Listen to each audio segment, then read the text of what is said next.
langsung ini ya, langsung muncul pengetahuan bahwa ternyata segala sesuatu yang ada di muka bumi, itu bahwa segala sesuatu yang kita kerjakan, bahwa ketika kita mengejar segala sesuatu yang di dunia ini, ternyata itu sia-sia loh. Maka muncul eh, pertama kali ketika membaca ini, lalu muncul dalam pikiranku bahwa di awal kita kelompok kan bahan kita bahwa bekerja itu panggilan Tuhan. Loh, jadi selama ini kami bilangnya itu kami bekerja karena Tuhan yang memanggilkan untuk bekerja. Ternyata pada bahan ini segala sesuatu itu sia-sia. Kayak gitu, menarik ya, kayak gitu. Jadi kita akan ulas kenapa sih sebenarnya dibilang di bahan ini, terutama dari pengkhotbah ini ya, kenapa dibilang bahwa segala sesuatu sia-sia dan bisa menjadi angin. Kalau ternyata pada akhirnya kita berlelah kayak gitu, kita bekerja begitu giat, kita berusaha kuliah sehingga lulus kayak gitu. Kita kelompok nih untuk semakin kita kelompok kayak gitu, begitu mesti kayak gitu. Lalu untuk apa? Kalau itu sia-sia, gitu ya kan? Jadi kalau dibilang pengkhotbah ini, penulis pengkhotbah ini sebenarnya menurut tafsiran ada beberapa ya. Tapi yang paling banyak itu mengatakan bahwa ini merupakan eh, terinspirasi dari pengalamannya si pengkhotbah yang adalah si Salomo. Kalau kita tahu kan Salomo itu dibilang orang paling berhikmat.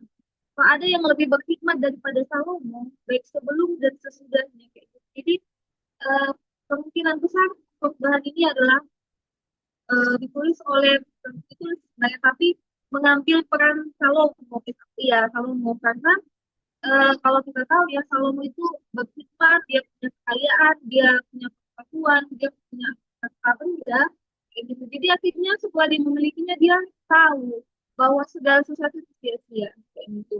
Lalu kalau jadi sia-sia ketika kita dan kembali ada momen di mana ternyata bukan cuma kita sebagai pekerja gitu yang merasa bahwa itu sia-sia gitu. Tapi kita bekerja keras, uh, itu sia-sia bahkan kalau dibantu dibilangnya akan kalau akhirnya hidup itu sia-sia, lalu bagaimana dengan para pemerintah firman? Apakah firman jadinya sia-sia ketika disampaikan? Gitu. Ternyata enggak. Bahan ini tidak sedang mengatakan bahwa hidup dan pekerjaan itu tidak berarti kayak gitu. Nanti kita akan belajar lebih dalam kenapa hal ini bisa terjadi kayak gitu. Kalau kita lihat dari kita belajar dari khotbah khotbah pasal khotbah pasal 2 ayat yang khotbah 2 pasal yang 20 tadi itu dikatakan apa bedanya yang diperoleh manusia dari segala usaha yang dilakukan di bawah matahari kayak gitu. Lalu kalau akhirnya semuanya sia-sia, eh, kenapa harus dikerjakan ya gitu. Jadi ada beberapa pandangan dari pengkhotbah tentang kesia-siaan pekerjaan itu. Yang pertama kita boleh lihat dari pengkhotbah satu, kalau di pasal satunya ayat 12 sampai 18 itu pengkhotbah berusaha mengejar hikmat. Kalau di pasal yang ayat 12 itu dibilangnya aku pengkhotbah adalah raja atas Israel di Yerusalem. Aku membulatkan hatiku untuk memeriksa dan menyelidiki dengan hikmat segala yang terjadi di bawah langit. Itu pekerjaan yang mengusahakan memberikan Allah kepada anak manusia. Lalu di ayat terakhirnya nanti, karena di dalam banyak hikmat dan banyak suka hati, karena di dalam banyak hikmat ada banyak suka hati. Dan siapa memperbanyak pengetahuan, memperbanyak kesedihan. Ternyata si pengkhotbah yang eh, orang yang paling berhikmat pun menganggap bahwa hikmat dan pengetahuan itu pun akhirnya sia-sia ya kayak gitu. Kenapa dia menganggap kayak itu? Karena semakin berhikmat dia, semakin dia menemukan bahwa dunia ini nggak selaras kayak gitu. Dia akhirnya punya pemikiran yang kayak harusnya nggak begini loh, harusnya begini. Tapi yang terjadi di dunia adalah begini kayak gitu. Lalu akhirnya dia menjadi eh, jadi susah hati kayak gitu. Kenapa nggak begini ya kayak gitu? Harusnya di jalan A, tapi yang terjadi di jalan B kayak gitu. Jadi dia bersusah hati karena hikmatnya itu. Lalu semakin banyak pengetahuan itu kayak gitu. Ketika kita makin banyak tahu, ternyata makin susah hati gitu. Makanya pengkhotbah bilang mengejar hikmat dan pengetahuan itu pun usaha yang sia-sia.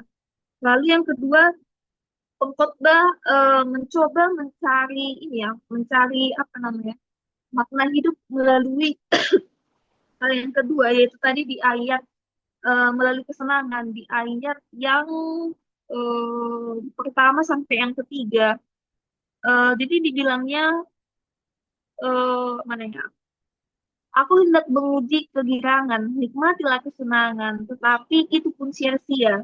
Tentang tertawa, aku berkata itu bodoh dan mengenai kegirangan apa gunanya kayak gitu. Ternyata kalau di bahan ini yang aku bahas tafsiran kayak gini, dia berusaha untuk mencari eh, sesuatu hiburan yang fungsinya untuk menyenangkan hatinya. Misalnya kalau kita sekarang mungkin bisa kayak nonton hal-hal yang apa ya, entertainment gitu kayak nonton komedi kah, kayak gitu yang menimbulkan ada perasaan senang. Tapi ternyata kesenangan yang ditawarkan dari ketika kita menonton suatu tayangan hiburan, entah komedi, mungkin bioskop atau apapun itu kayak gitu, itu nggak menjadikan bahwa nggak menjadikan kita puas kayak gitu. Itu artinya kita akan merasa bahwa kesenangan itu kesenangan sesaat kayak gitu. Anggaplah kita sedang berduka cita tentang sesuatu hal.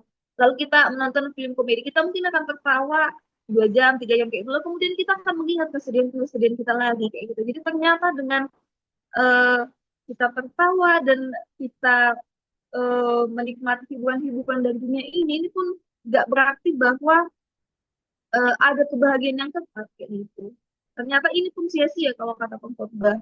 Lalu dia juga di ayat yang keempat sampai 10 dia melakukan pekerjaan-pekerjaan besar kayak gitu. Di ayat eh, 4 itu dia melakukan pekerjaan-pekerjaan besar, mendirikan rumah-rumah, menanami kebun-kebun anggur, lalu menggali kolam-kolam, bahkan dia membeli budak-budak, mengumpulkan emas dan perak, juga mempunyai di ayat mengumpulkan emas, emas dan perak dan membeli budak-budak, terus dia mencari biduan-biduan dan biduan itu tadi kayak gitu. Jadi pengkhotbah ini tadi yang pertama dia itu udah cari hikmat kayak gitu, pengetahuan itu tuh nggak menyenangkan bagi dia, lalu dia mencari hiburan itu pun dianggapnya sia-sia. Lalu yang ketiga dia ini ya mengerjakan segala sesuatunya gitu ya. Jadi dia mendirikan rumah tadi, berladang kayak gitu, membeli budak-budak kayak gitu. Kalau istilahnya dia punya ini ya harta tahta wanita gitu ya, istilah zaman sekarang kayak gitu. Jadi ketika dia udah punya banyak harta benda, dia punya budak-budak, dia punya kekuasaan kayak gitu. Kalau katanya kan Salomo ini orang yang paling berhikmat dan yang paling berkuasa kayak gitu. Makanya pemerintahan Israel itu paling berjaya lah waktu kekuasaan Salomo ini kan. Makanya dibilang dia punya tahta, dia punya kekayaan, dia punya banyak wanita kayak gitu di hidupnya. Namun dalam perjalanan ini pun ternyata pengkhotbah ini merasa bahwa itu pun sia-sia. Ternyata em, nggak ada gunanya juga kayak gitu. Dia memiliki semuanya itu karena itu nggak bersifat kekal gitu. Lalu karena semuanya itu, karena semua hal itu ternyata enggak membawa pengkhotbah ini kepada kepuasan kayak gitu. Akhirnya dia frustasi katanya di ayat yang ke iya, kalau dia 11 dia bilangnya ketika aku meneliti lalu akhirnya lihatlah segala sesuatu adalah kesia-siaan dan usaha menjaring angin. Memang tak ada keuntungan di bawah matahari kayak gitu. Jadi nggak ada untungnya ternyata ketika dia sangat berhikmat, ketika dia punya banyak pengetahuan, ketika dia punya banyak harta benda kayak gitu nggak ada gunanya katanya. Lalu eh, di ayat lalu selanjutnya dibilangnya kayak gini, nggak ada gunanya orang yang berhikmat kayak gitu. Apa nasib yang sama dialami oleh orang berhikmat dan orang yang bodoh kayak gitu. Kenapa dibilangnya mengalami nasib yang sama? Karena baik orang berhikmat maupun orang bodoh akan mengalami kematian kayak gitu. Lalu semua apa yang dikerjakannya pada akhirnya akan ditinggalkan kepada orang sesudahnya kayak gitu. Dia nggak tahu apakah eh, dia yang sebegitu lelahnya mencari semua harta bendanya tadi, pengetahuannya tadi, eh, kekuasaan itu tadi dia nggak tahu ke siapa yang ngawasinya, apakah dia orang yang berkhidmat juga atau enggak, dia nggak tahu kayak gitu, dan dia merasa sayang kayak gitu. Setelah dia berlelah-lelah, setelah dia bersusah payah, dia belajar banyak, dia akhirnya harus menyerahkan itu kepada orang yang akan datang kayak gitu. Jadi artinya semua yang dimilikinya nggak kekal kayak gitu. Percuma lah dia mengerjakan semuanya dengan jerih payah, dengan bersusah-susah hati kayak gitu. Tapi akhirnya itu akan ditinggalkan ya kepada orang-orang setelah dia kayak gitu. Jadi kalau semuanya akhirnya nggak berarti, maka dia kecewa. Kalau di ayat mana ya dibilangnya, aku membenci hidup. Iya, di ayat 17. Oleh sebab itu, aku membenci hidup karena menganggap menyusahkan gitu. Lalu di ayat 20 dia bilangnya, dengan demikian aku mulai putus asa terhadap usaha yang kulakukan. Sebab kalau ada orang berlelah-lelah dengan hikmat, pengetahuan dan kecakapan, maka ia harus meninggalkan bagiannya kepada orang yang tidak berlelah-lelah.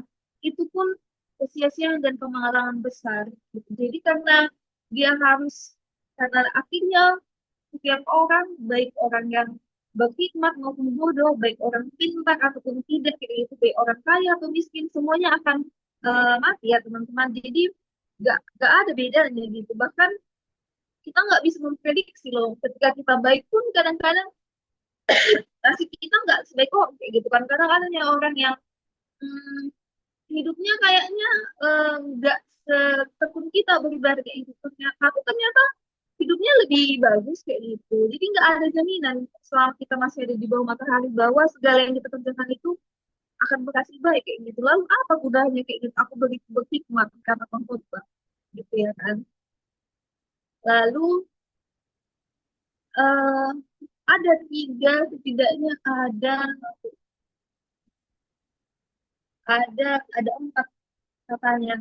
Kenapa dia merasa bahwa pekerjaan itu nggak berguna? Pertama itu karena pekerjaan itu bersifat sementara kayak gitu. Jadi kata yang bilang bahwa pekerjaan itu nggak kekal ya, pasti akan ada pergantian orang-orang kayak gitu. Lain kedua, pekerjaan itu tidak dihargai. Jadi dia akan meninggalkan semuanya harta-hartanya kepada orang yang kemudian kalau dia udah nggak ada kayak gitu. Lalu yang ketiga, eh, ketika dia memberikan energi terbaik dan karunia yang paling kreatif untuk pekerjaan, kemudian itu akan diambil oleh orang lain kayak gitu. Dan dia nggak tahu apakah orang yang akan melanjutkan kinerjanya itu adalah orang yang berhikmat atau orang bodoh, orang yang bijak atau yang bodoh kayak gitu.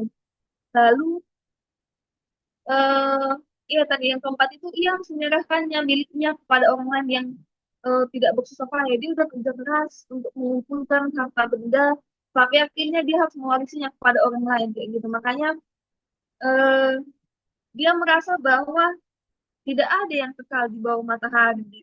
Jadi pekerjaan di bawah matahari itu tidak kekal, tidak dihargai, tanpa hasil tidak adil kayak gitu katanya. Lalu ketika kita menyadari bahwa pekerjaan di bawah matahari ini sia-sia, lalu kenapa kita harus bekerja kayak gitu? Ternyata, sorry, ternyata eh, pekerjaan yang sia-sia ini pun kalau di bahan ada yang menarik ya katanya. Jadi katanya ia yakin bahwa adalah kehendak Allah bahwa pekerjaan itu nggak berguna. Loh, kok jadi pekerjaan itu nggak berguna ya? Ternyata ketika kita tidak menemukan kepuasan di dalam pekerjaan, di dalam banyak harta benda, di dalam banyak hiburan-hiburan, di dalam banyak wanita tadi kayak foto itu kan. Jadi apa yang berarti ada sesuatu yang di dalam hidup kita yang kosong yang nggak bisa dipenuhi oleh apapun kayak gitu. Lalu bagaimana cara kita untuk mengisi kekosongan di dalam diri kita itu tadi? Kayak gitu. Jawabannya ada di ayat ke-24 itu katanya. Jadi tak ada yang lebih baik bagi manusia daripada makan dan minum bersenang-senang dalam jerih payahnya. Aku menyadari bahwa ini pun dari tangan Allah. Karena siapa dapat makan dan merasakan kenikmatan di luar dia. Kayak gitu. Jadi hal yang paling baik menurut pengkhotbah adalah makan dan minum dan bersenang-senang dalam jerih payah. gitu. Dan Tuhan mengaruniakan kenikmatan ini untuk menikmati segala upaya itu pada orang-orang yang kepada orang yang dikenalnya. Kalau ayat 24 katanya karena kepada orang yang dikenalnya yang mengaruniakan hikmat, pengetahuan, dan kesukaan, tetapi orang berdosa ditugaskannya untuk menghimpun dan menimbun sesuatu yang kemudian harus diberikannya kepada orang yang dikenal Allah. Ini pun sia-sia dan bisa menjadi aneh gitu. Karena kepada orang yang dikenalnya kayak gitu. Siapa orang yang dikenal Allah? Ya, siapa orang yang Tuhan berkenan kayak gitu? Apakah ada manusia yang kalau dengan ibadahnya, dengan ketaatannya, kayak kita nih kita udah fatal kita kelompok di setiap Sabtu. Apakah Tuhan berkenan kayak gitu kepada kita kayak gitu? Siapa orang yang berkenan Tuhan ini? Ternyata kalau di ayat 25 ini kan, ya itu kan dia guru besar ya teman-teman. Ternyata itu adalah untuk Tuhan Yesus kayak gitu. Allah berkenan kepada Tuhan Yesus melalui penebusan Tuhan Yesus, makanya kita boleh datang kepada Tuhan kayak gitu. Jadi pada akhirnya rasa sia-sia di dalam hati kita itu membawa kita kepada Kristus untuk menemukan kepuasan di dalam Tuhan kayak gitu. Jadi pekerjaan itu ketika kita sudah berlelah-lelah dalam pekerjaan, mungkin kayak hari Senin kan misalnya gini, hari Senin kita bekerja kita pasti merasa aduh hari Senin nih kayak gitu. Kita selalu mengulangi rutinitas yang sama kayak gitu. Kita mengulangi rutinitas yang sama dan sampai kita bosan kayak gitu. Dan kita merasa sisi yang kita kerjakan ternyata eh, hanya di dalam Kristus kita dapat menemukan rasa sukacita kayak gitu, sukacita untuk melakukan pekerjaan kita. Pekerjaan yang sia-sia itu artinya menjadi penginjil katanya kalau dibantu ya, penginjil kepada kita untuk menyatakan bahwa ada ruang kosong di dalam hati kita yang tidak bisa dipenuhi oleh apapun yang ada di dunia ini kecuali kita datang kepada Kristus kayak gitu. Jadi menikmati cuma kita berlelah-lelah eh, menimbun harta, mengusahakan segala sesuatu bekerja kayak kita ini kan semuanya para pekerja keras ya, yang kayak bekerja dengan giat supaya aku cepat kaya kayak gitu. Ternyata kalau Tuhan, kalau di luar Tuhan, cuma kita menimbun itu kayak gitu, kita nggak akan menikmatinya kalau kita nggak eh, mendapatkan kita kepada Tuhan. Katanya kalau karena Tuhan yang tetapi orang berdosa ditugaskannya untuk menghimpun dan menimbun segala sesuatu yang harus yang kemudian harus diberikannya kepada orang yang dikenal Allah kayak gitu. Jadi percumalah kita berlelah-lelah,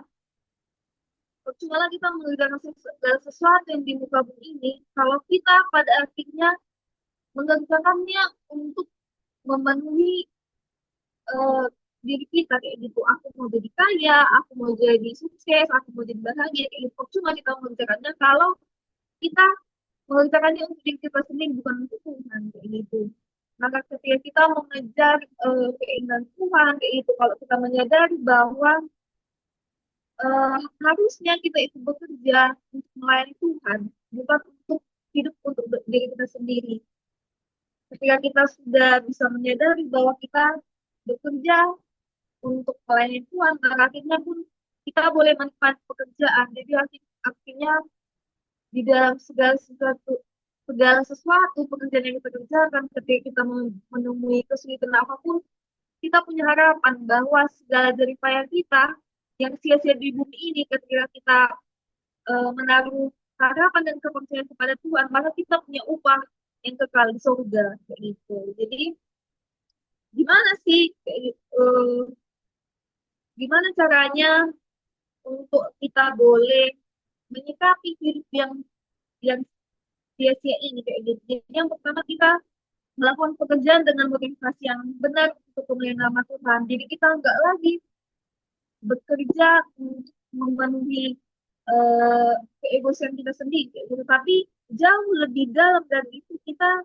harus mengerjakan pekerjaan kita dan kemuliaan nama Tuhan kayak gitu. Jadi ketika kita akhirnya merasa eh, hidup kita terlalu membosankan, kita harus melihat kembali motivasi kita bahwa kita bekerja untuk Tuhan kayak gitu. Lalu ketika kita memiliki perasaan, memiliki komitmen, memiliki tujuan bahwa pekerjaan itu untuk kebaikan Tuhan, maka kita akhirnya nggak lagi dalam hidup yang sembarangan ya, nggak lagi kita bekerja asal-asalan, nggak lagi kita eh, ya kayak pergi kerja pulang terima gaji nggak lagi kayak gitu ya, tapi kita memang benar-benar ketika kita making bahwa pekerjaan kita di dalam Kristus adalah untuk kemuliaan Tuhan, maka kita nggak lagi bekerja eh, dengan cuma asal-asalan kayak gitu. Lalu yang kedua, kita menikmati setiap momen di dalam hidup kita dengan rasa syukur kayak gitu, rasa syukur di mana bahwa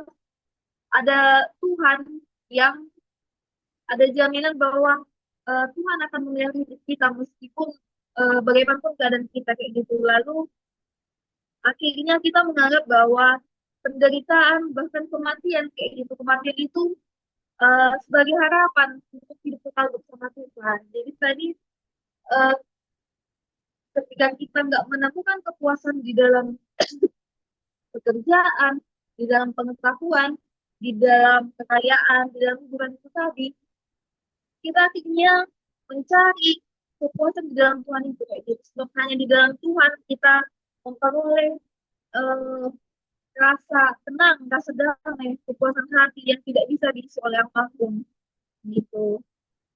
Eh, jadi pekerjaan yang kita kerjakan akhirnya membawa kita semakin mengenal Allah, semakin menikmati Tuhan di dalam hidup kita dan menjadi kemuliaan bagi nama Tuhan. Itu sih yang bisa aku sampaikan dari bahan yang sangat sulit ini.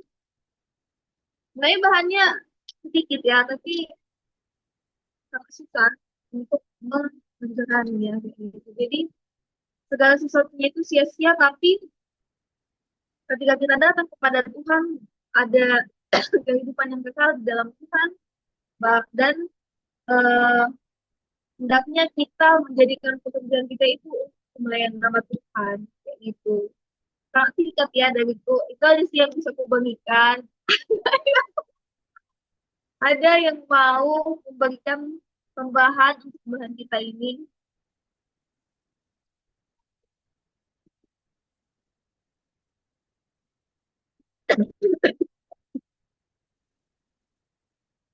Ayo Daniel, tambahin Daniel.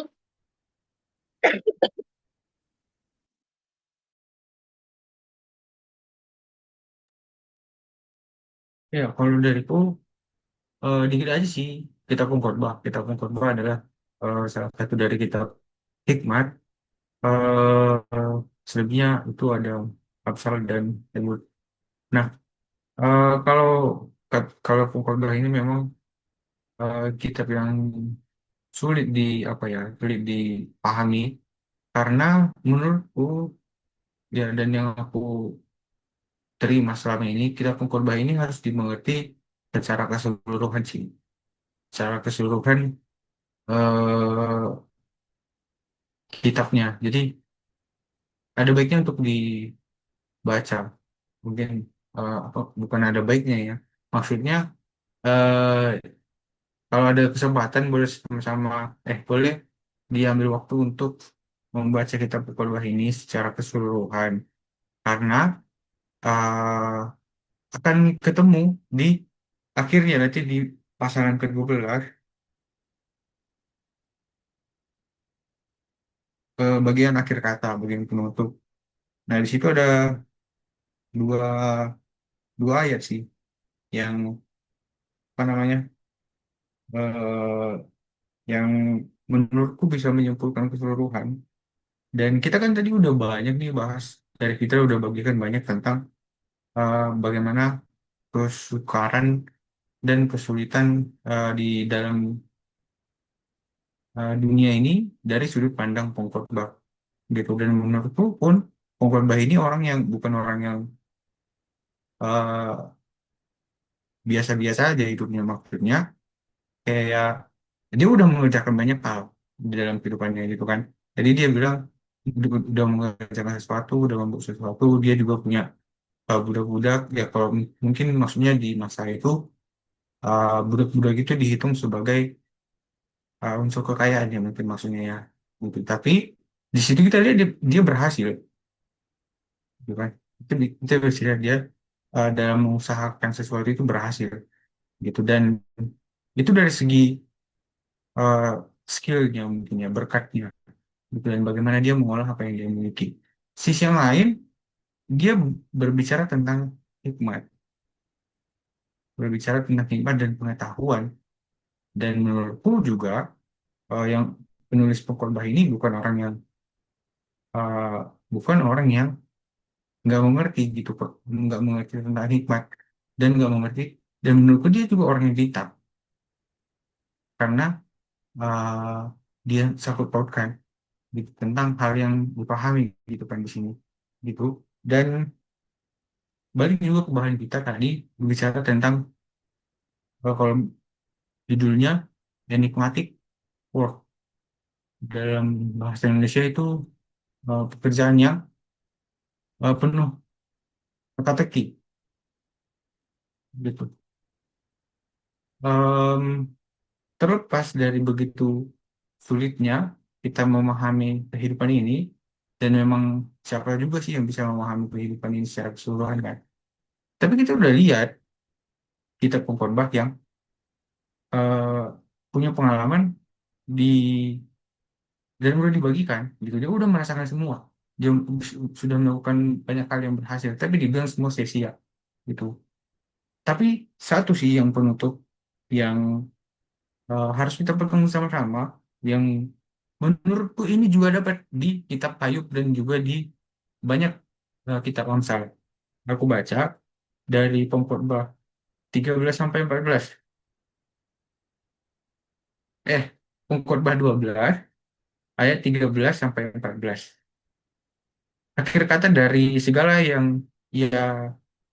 yang didengar ialah takutlah akan Tuhan dan berpeganglah pada perintah-perintahnya, karena ini adalah kewajiban setiap orang. Karena Allah akan membawa setiap perbuatan ke pengadilan yang berlaku atas segala sesuatu yang tersembunyi, entah itu baik, entah itu jahat. Gitu. Intinya adalah takutlah akan Tuhan. Gitu. Dan kita juga udah sama-sama banyak belajar dari kitab Ayub dan dari kitab Amsal, takutlah akan Tuhan. Gitu. Dan ketiga kitab ini sama-sama sepakat. Itu yang menjadi intinya. Hikmat itu adalah takut akan Tuhan. Itu menurutku.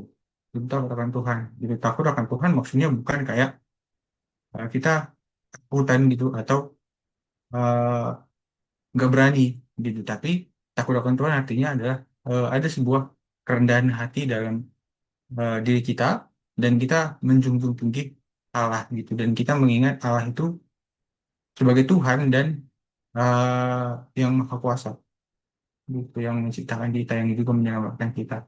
Takutlah akan Tuhan gitu, karena apapun yang ada di dunia ini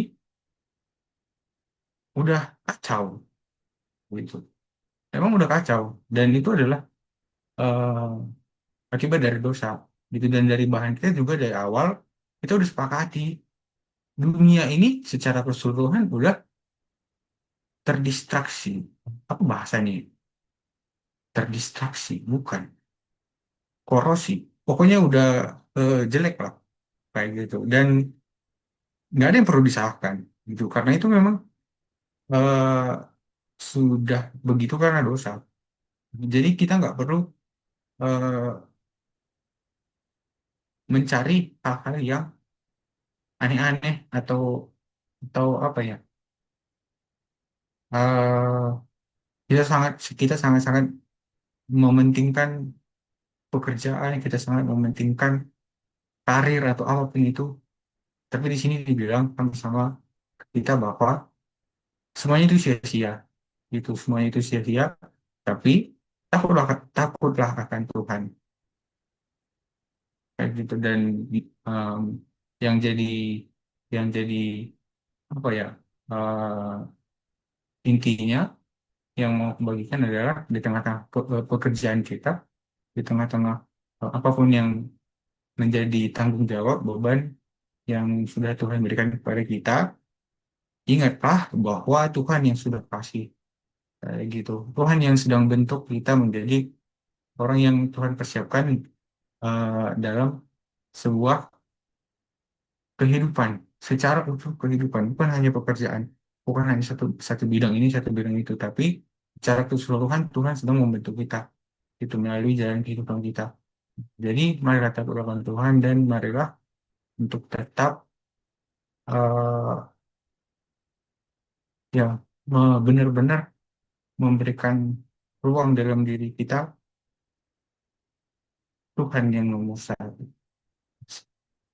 Itu aja sih dariku. Oke, makasih Daniel. Jadi ternyata pun ini tadi ya dijelaskan sama Daniel kalau segala sesuatunya itu akhirnya akan membawa kita pada penghakiman kayak gitu daripada Tuhan. Jadi dalam meskipun eh, pekerjaan kita akhirnya tidak kekal, tapi di dalam bekerja kita pun harus menyadari bahwa segala pekerjaan yang kita kerjakan harus kita pertanggungjawabkan kepada Tuhan. Eh, kalau dari aku ada tambahan di Kalau dari aku sih Kak, sebelumnya makasih buat Kak Fitra untuk sharingnya Kak. Eh, Tadi yang aku dapati sih emang benar kalau dari aku sendiri kitab pengkhotbah ini unik, tapi kalau dibaca sekilas saja kayak rumit gitu kita memahaminya. Ini maksudnya apa? Hikmat dan kebodohan adalah sia-sia. Berhikmat pun salah gitu seperti itu. Bodoh pun salah seperti itu kan. Jadi ternyata setelah aku pahami tadi maksud di sini adalah ada di situ istilah kehidupan di bawah matahari artinya adalah kehidupan yang tanpa Tuhan seperti itu. Jadi sebenarnya bukan masalah hikmatnya ini di sini yang salah ya. Cuman di sini ditekankan lagi bahwa melalui kitab pengkhotbah ini kita diingatkan dalam hidup ini harus mengandalkan Tuhan. Tadi seperti yang disampaikan oleh kakak abang juga tadi. Dan aku juga mengkaitkannya tadi dalam karena kalau cuma dibaca sekilas aja, bisa aja orang berpendapat di, terlebih di pasal ini ya, 17, 18, 20 dan 23. Bisa aja orang berpendapat, jadi apakah kita harus membenci kehidupan ini? Cuman ya tidak ya. Karena boleh aku kaitkan lagi tadi di Amsal 8 ayat 35 sampai 36 dikatakan karena siapa mendapatkan aku ia akan mendapatkan hidup dan Tuhan berkenan akan dia tetapi siapa tidak mendapatkan aku merugikan dirinya semua orang yang membenci aku mencintai maut seperti itu. Jadi intinya dalam kitab pengkhotbah ini ditekankan bahwa dalam kehidupan ini kita harus mengandalkan Tuhan seperti itu supaya apa yang kita kerjakan itu tidak sia-sia seperti itu dan berkenan di hadapan Tuhan. Itu sih yang boleh aku sampaikan bagikan. Terima kasih. Oke, makasih di dari Bang Yo Bang.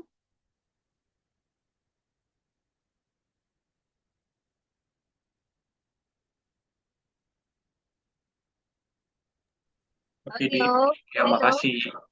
makasih untuk sharingnya. Eh, abang mau nambahin ya, dan ya abang agak beda gitu pandangnya. Kayak gini deh, ya apa ya? Pertama, kita kalau melihat ini kan pengkhotbah ini adalah teks yang ditulis sama Salomo, ya orang yang berhikmat, orang yang minta bijaksana sama Tuhan.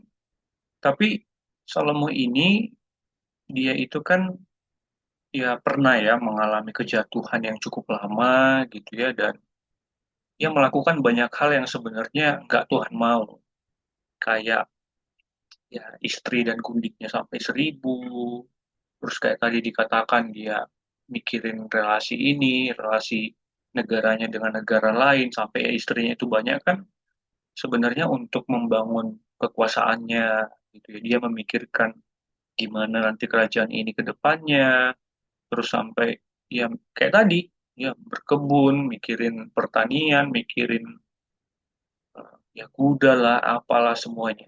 Banyak hal yang dia pikirkan. Dan pelan-pelan semuanya itu ya bergantung kepada hikmat yang dia minta sebelumnya sama Tuhan itu yang akhirnya menjadi berhala di dalam hidupnya dia.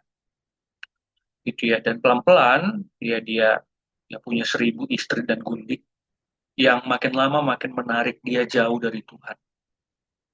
Gitu ya. Jadi ya itu sebenarnya kesia-siaan. Ya itulah sesuatu yang ya kayak adik-adik bahas tadi bahwa ya apa yang dia kerjakan itu adalah sesuatu yang dia kerjakan di luar Tuhan. Nah, eh, kalau bahas tentang bagian ini, bab ini, Abang sebenarnya ngelihatnya lebih ke apa ya? Bukan optimis, bukan pesimis, tapi hidup yang dikerjakan atau kita jalani dengan keseimbangan.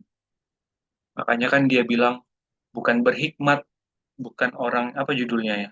Kalau Abang lihat. Judulnya itu kan dibuat hikmat dan kebodohan adalah hal yang sia-sia. Jadi hikmat di situ kan maksudnya karena dia sangat mengandalkan hikmatnya itu. Dia bijaksana sampai dia katakan kan, aku pikir-pikirkan sampai aku nggak bisa tidur.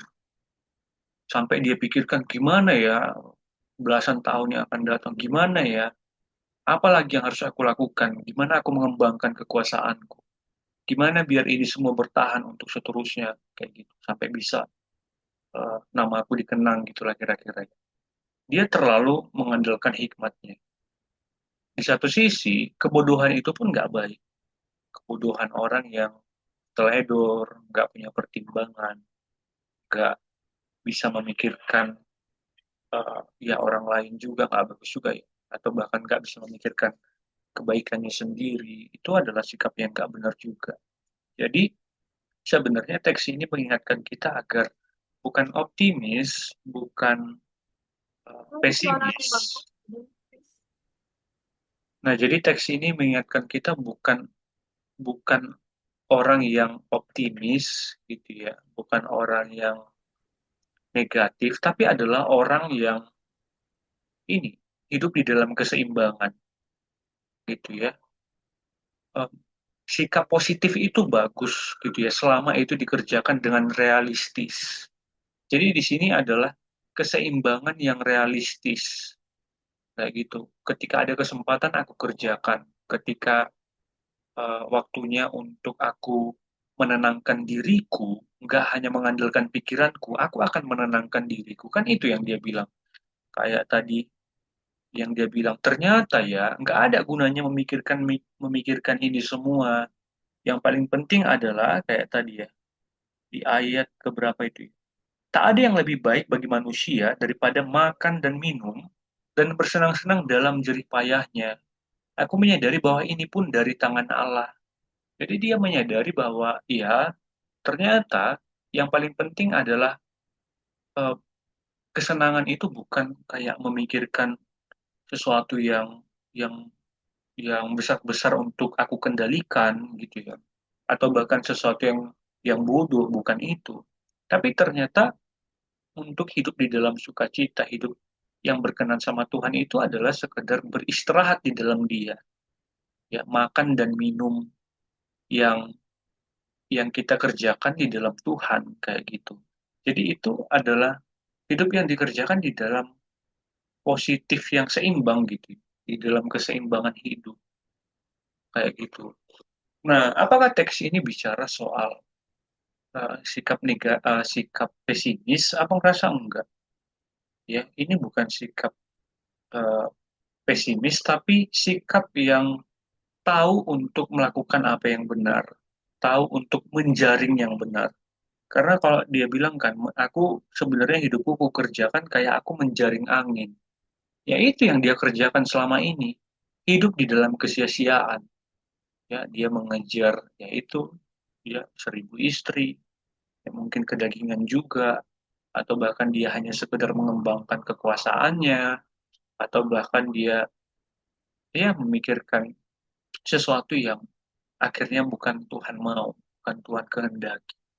Dan itu bagi dia adalah menjaring angin, kayak gitu. Itu adalah kesia-siaan.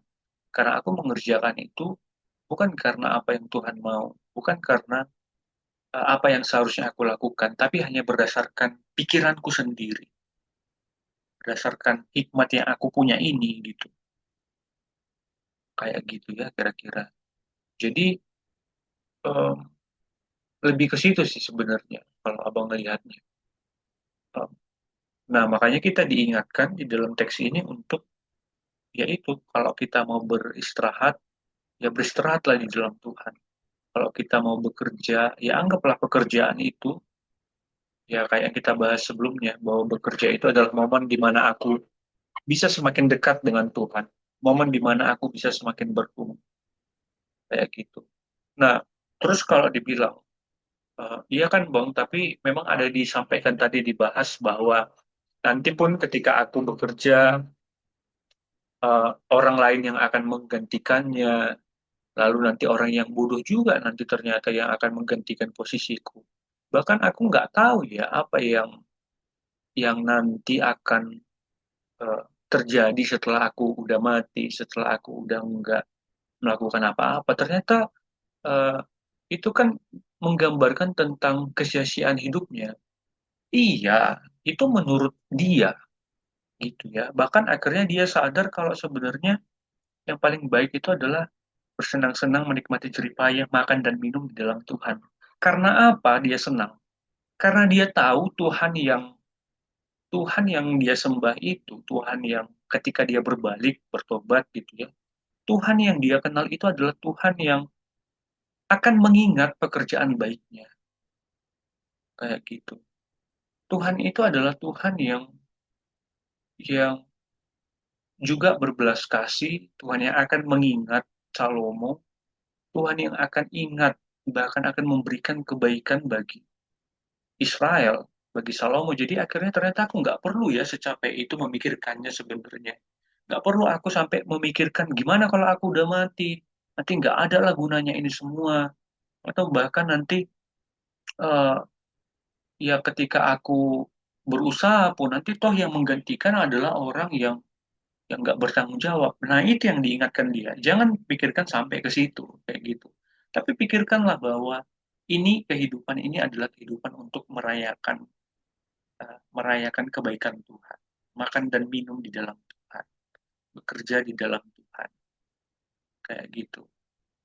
Jadi kita bisa mengerjakan kehidupan ini dengan seimbang, gitu, dengan pengharapan. Nggak usah terlalu jauh kali mikirnya sampai kayak pengkhotbah yang merasa, aku sampai memikir-mikirkan itu di dalam tidurku. Gitu, dan ternyata semua nggak berguna ya. Gitu. Iya, memang nggak akan berguna, tetapi Tuhan yang disembah oleh pengkhotbah ini, Tuhan yang disembah oleh Salomo adalah Tuhan yang akan mengingat pekerjaan Salomo. Tuhan yang juga akan memelihara Salomo. Dan ketika Salomo sadar itu, dia bisa beristirahat, dia bisa makan, dia bisa minum, dan dia bisa merasakan kenikmatan yang dari Tuhan ketika dia makan dan ketika dia minum. Kayak gitu deh. Nah, apa yang menjadi pelajaran sama kita?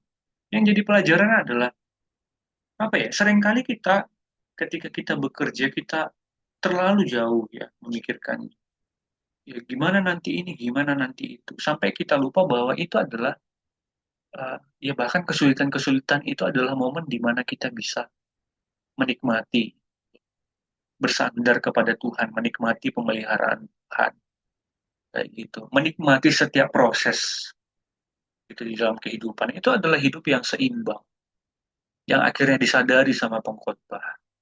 Kayak gitu, bukan pesimis dan bukan terlalu optimis. Yang optimisnya itu kan karena hikmat yang dia punya itu, kayak gitu. Bukan negatif juga gitu ya, itu orang bodoh yang nggak tahu harus melakukan apa. Tapi akhirnya pengkhotbah sadar ada jalan tengah, yaitu beristirahat di dalam Tuhan. Dan ini bukan sesuatu kayak menjaring angin.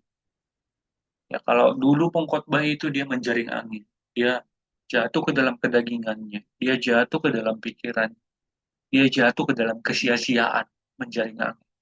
Tapi sekarang dia tahu apa yang benar. Ya kan Bang, eh, gimana ya, dia kan menjaring angin ya itu, ya kita pun kayak gitu sebenarnya kan nggak bisa semua kita kendalikan. Iya, tapi sadar nggak kalau Yesus itu dia juga berjalan di atas air. Yesus itu berjalan di atas air dan Yesus mengundang Petrus agar Petrus juga bisa berjalan di atas air. Kayak gitu sama ya kayak menjaring angin. Pengkhotbah nggak akan bisa menjaring angin gitu. Ya nggak bisa karena dia manusia.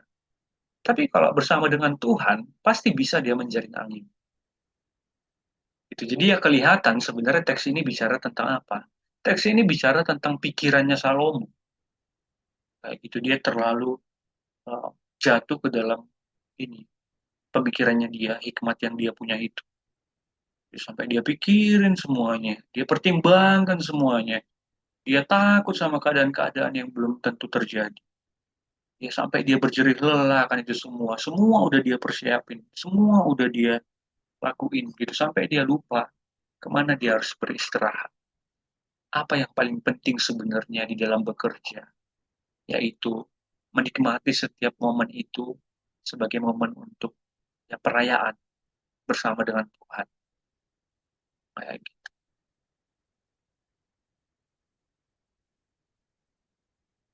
Itu deh, itu aja. Makasih.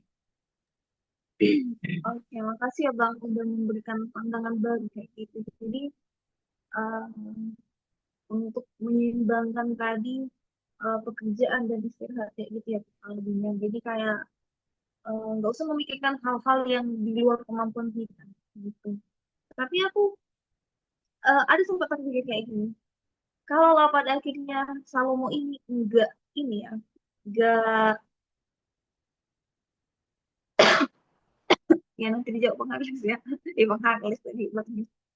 Kalau pada akhirnya Salomo ini enggak ini ya Bang memiliki banyak istri kayak gitu, enggak mengerjakan sesuatu yang dibilang Tuhan, pada akhirnya kan dia enggak akan menuliskan kitab ini kayak gitu dan enggak mengajarkan kepada kita bahwa ternyata karena dia punya pengalaman kayak gitu, karena dia punya pengalaman kayak gitu, karena dia punya pengalaman itu tadi, maka dia akhirnya bisa memberitahukan kepada kita bahwa ternyata di luar Tuhan semuanya itu sia-sia kayak gitu sih menurutku. Jadi selama ini aku berpikir, loh kok Salomo yang sebegitu berhikmatnya pun jatuh kayak gitu, yang Tuhan karuniakan hikmat yang melebihi siapapun jatuh kayak gitu. Parah kali Salomo ini kayak gitu. Kadang-kadang aku berpikir ketika melihat Salomo yang akhirnya menyembah berhala-berhala kayak gitu karena memiliki banyak istri kayak gitu. Lalu setelah aku belajar mempelajari ulang kitab pengkhotbah ini, akhirnya aku sadar bahwa di dalam kejatuhannya Salomo ini pun akhirnya dia menjadi pengingat bagi kita sampai sekarang kayak gitu bahwa eh, bagaimanapun cara kita untuk menyenangkan diri kita di luar Tuhan itu nggak akan menemukan manfaat kayak gitu. Jadi kita nggak usah berupaya untuk mengerjakan hal-hal yang di luar Tuhan kayak gitu, mengejar kesenangan pribadi kayak gitu. Karena si pengkhotbah, si Salomo yang sudah mengalami semuanya itu terlebih dahulu menganggap itu sia-sia kayak gitu. Jadi ya itu tadi ketika kita mesti jalan jalan pikirannya Salomo ini, lalu bagaimana dia hidup, lalu akhirnya kesimpulannya dia tadi adalah kita harus takut akan Tuhan. Itu. Itu sih kalau tadi pertanyaan Apri. Iya, boleh dijawab Bang pertanyaan Apri.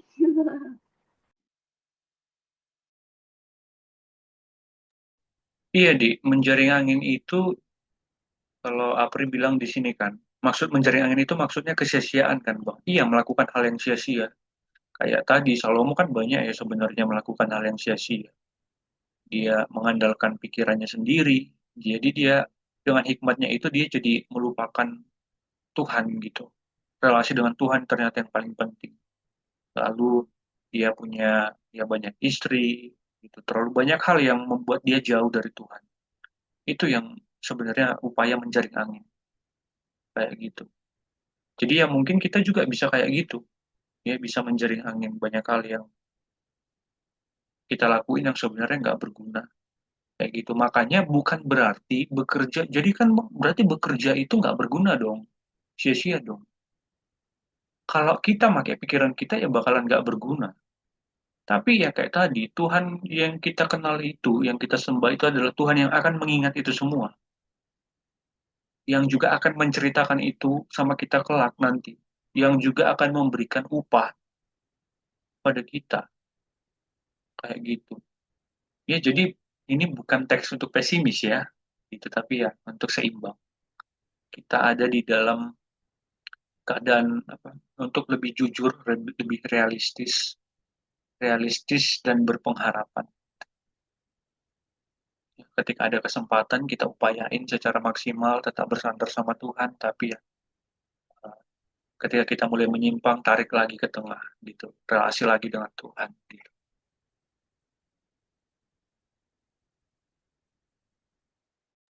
Oke, Bang. Terima kasih. Dari Bang Harles, ada tambahan, Bang, sebelum kita ke diskusi? Lanjut dulu deh. Oke, ya. Eh, ya, untuk diskusi kita mau tutup dulu.